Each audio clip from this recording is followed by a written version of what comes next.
My name is Steve Kalanog. I'm the incident commander for EPA's response to the 2020 California fires.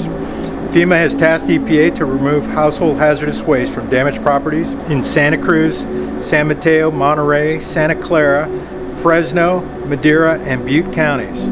We have teams currently recovering a wide variety of household hazardous waste items, which may include such things as compressed gas cylinders, paints, solvents, automotive fluids, and other items.